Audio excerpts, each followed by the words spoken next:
Hey guys, I am going to help you set up your reader's workshop. I've been talking about independent reading in class, and now it's time to get started on that. So, welcome to Reader's Workshop. All right, what are our expectations for independent reading? You should always have a book that you are reading. Always. If we were in class, I would do this would be part of the materials you would bring to class every day. I would do a check to make sure you had your independent reading novel with you. This means that you always have work you can do. So if you finish my classwork early one day, you are expected to read, and sometimes that will be your only work time assignment. But I want you reading daily for around 20 to 30 minutes, I hope. So this is your choice. You can choose something you're interested in to read. Find a good book fit. All right. So make sure you're not reading something that's way too easy or way too hard, and I can help you with that as well. It's okay to break up with a book after 20 to 30 pages if you aren't feeling it. Try it, give it a chance. Like I said, give it the first 20 to 30 pages, and then if you just cannot get into it, it is totally fine if you break up with it. You're going to document it in your reader's notebook, which I'm going to talk about in just a minute. So set a goal. You want to read 30 books this year? Awesome. I will help you reach that goal. You should set a goal of at least 5 books. All right. So you have all school year to accomplish that. So there should be no problem with you setting a goal of 5 books. And get to know your book. And you're going to respond in your reader's notebook to some prompts. I'll talk about that in a minute. Okay. So, reader's notebook. I have linked here an example. And I'm actually going to post a blank one to your Google Classroom for you to use if you want to use a digital notebook, or you can use the composition notebook that was on your supply list for my class. If we were in class, you would be using your composition notebooks for this. I like you guys writing these. I prefer you to write them. Obviously, that's not going to work right now because we're in TI. But if you'd like to, you can. You just are going to have to take pictures for me and turn them in on Google Classroom, which is fine, totally up to you. But for now, my guess is most of you will opt for a digital reader's notebook. So the sections include a reading goal. Must be at least 5 books. Books I have read, books I want to read, words I don't know, and the entries. You will submit this on Fridays. The first one's due on September 11th. So let me open my example really quickly. And again, I have made a blank one of these, and I'm going to post this for you under classwork for you to use. If you don't like the way I've laid this out and you want to lay it out a different way, you may, but make sure everything is easy for me to find. So this is my reader's notebook. All right, and right here at the top, you see I have my reading goal. I have my list of books I have read and finished and books I want to read. All right.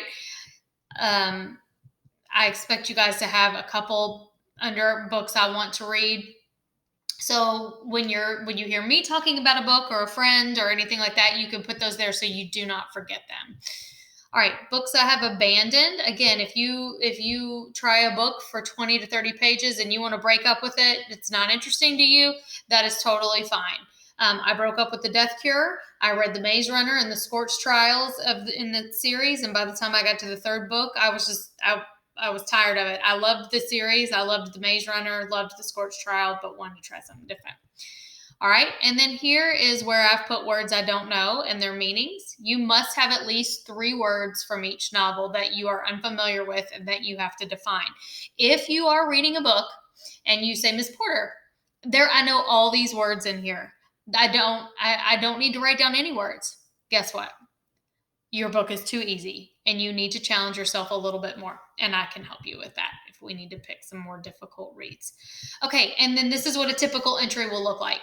My book name is up here, my author, my genre, my entry focus. For this one, it's just a reader's reflection. I might ask you one week to focus on characterization. Another week, I might ask you to focus on figurative language. Another week, I might ask you to focus on dialogue. So, but sometimes I'll say, just give me a reader's reflection of where you are in your book. And so I've written an example here.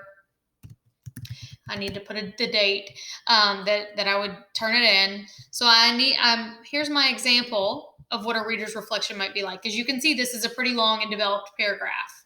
All right. This is not 3 sentences. This is really not even 5 sentences. This is, a real thorough reflection. Okay. And then, so then for each reflection, for each entry, I would then put name, author, genre, entry, focus, date at the beginning of every entry so that I have that information right there. Okay. So I have made a blank one for you here. Okay. And I am going to assign that to you on Google Classroom and put the first due date, which is September 11th. All right. Okay. So that's your reader's notebook. Now, next, we're talking about book commercials. You must do one book commercial per trimester. All right. We're going to do these on Flipgrid. So you will do a Flipgrid of a book commercial, one per trimester. So that's a total of 3 this year. You absolutely may do more if you like, but for a grade, you must do one per trimester. You also must comment on 2 classmates' commercials per trimester. All right. So not only do you have to do yours, you also need to go back and watch. I hope you watch several, but you need to at least watch 2 and comment on them. And the comments could be something like, oh, wow, I'm going to read that book. I'm going to add that to my read list. It looks really good. Thanks for sharing. It might be a question for the person who did the commercial. Hey, do you think I would like this book? I read Hunger Games, and I wonder if you think this is kind of like that. But you have to video comment on at least 2. So respond on video. I must see you and the book or a picture of the book if you don't have it on the screen. It's got to be 1 to 2 minutes. And then if you're in first and second block, here's your Flipgrid link. If you're in third and fourth, here's your Flipgrid link. I've posted an example for you to watch. All right, I did a book commercial so you can see exactly what I want you to do. All right, 20 book challenge. This is optional, but it's awesome. So if you open this up, you can see that this is a 20 book challenge board. All right.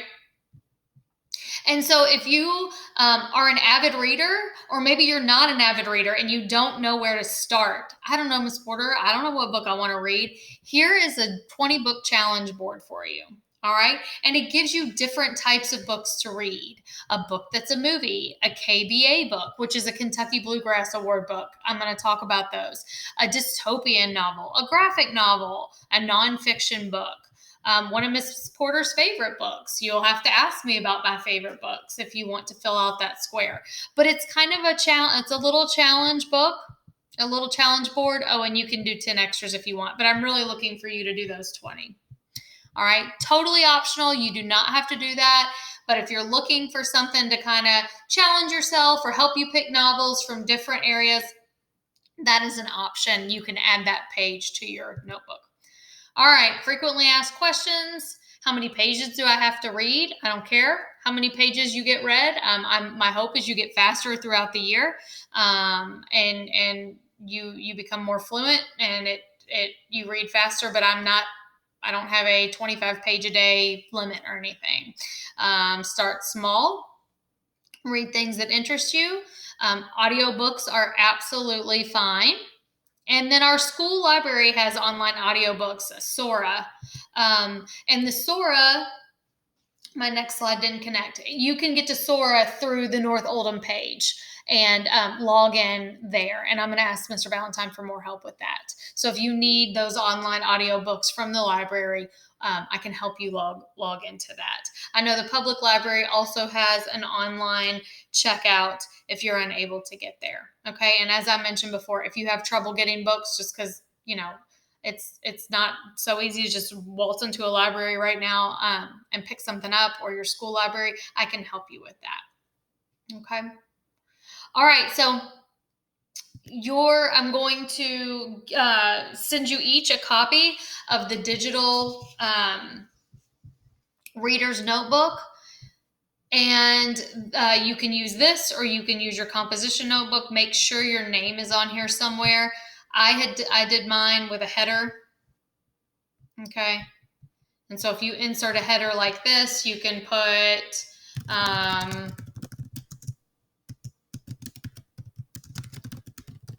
okay. You can put Charlie, I put Charlie Porter's Reader's Notebook up here, options, page number. I like to put my page number on mine too. That's totally up to you. And again, your first one's due September 11th. I will put the expectations of what I want to see in that first Reader's Notebook entry on the assignment. All right. Okay, guys, I'll see you in class at 1:30 tomorrow or today, depending on when you're watching this. If you have any questions, bye.